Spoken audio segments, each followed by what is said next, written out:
আর আজকে সকালবেলা সমস্ত কাজ সেরে রান্নাঘরে ঢুকতে ঢুকতে বেজে গেল 12:30, বুঝছো।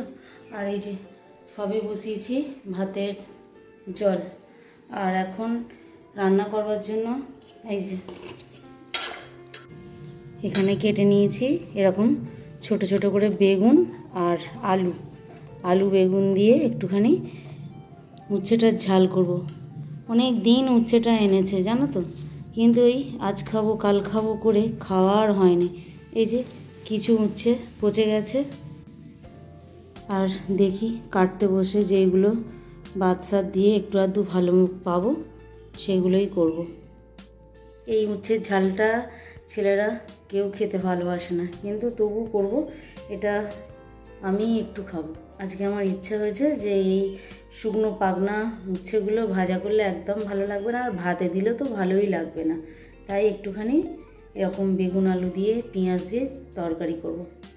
আর পেঁয়াজ কাটতে গিয়ে আমার চোখ দিয়ে একবারে গঙ্গা যমুনা সব বেরিয়ে গেল, বুঝছো।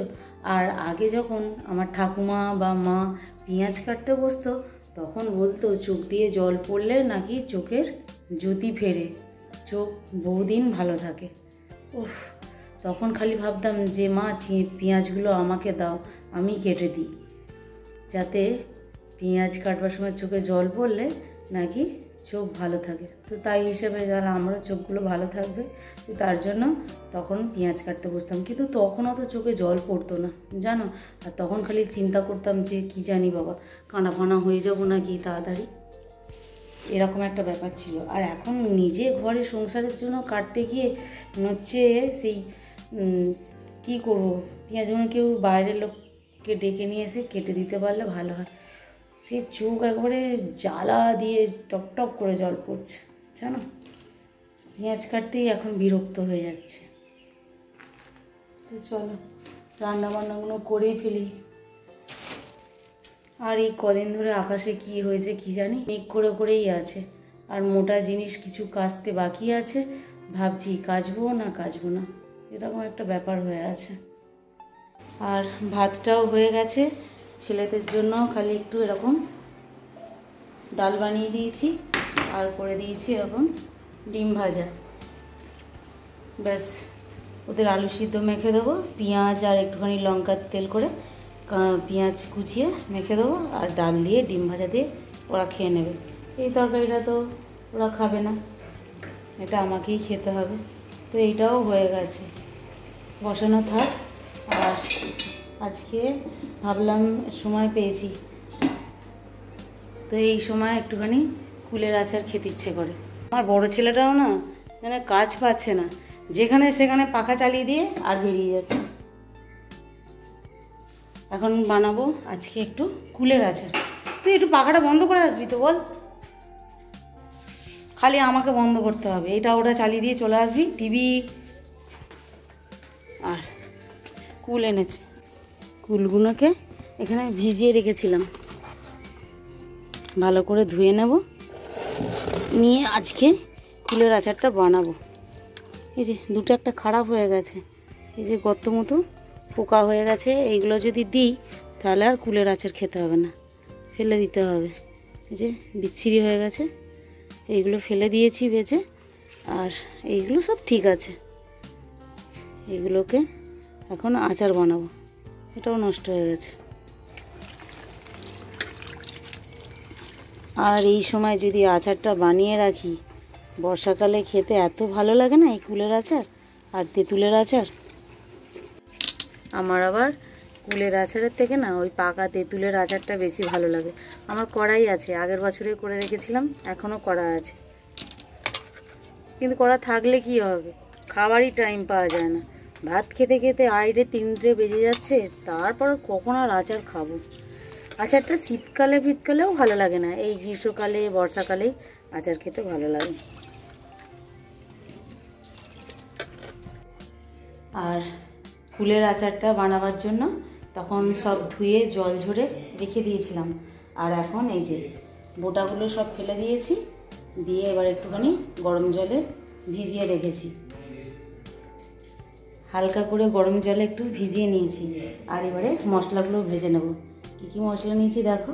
এখানে ভেজে নেব হচ্ছে শুকনো লঙ্কা, ধনে, কালো জিরে, মৌরি, এমনি জিরে আর হচ্ছে কটা তেজপাতা, এগুলো এখন ভেজে নেব। এই যে সব মশলাগুলো এখানে ভেজে নিয়েছি।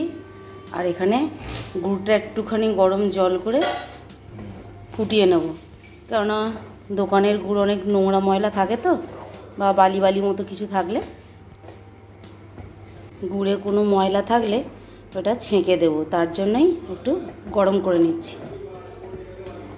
এখানে কুলগুলো জল ঝরতে দিয়ে দিয়েছি।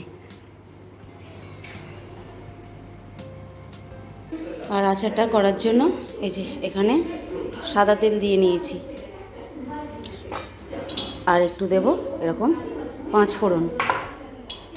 আর এই যে ভাজা মশলাটা এরকম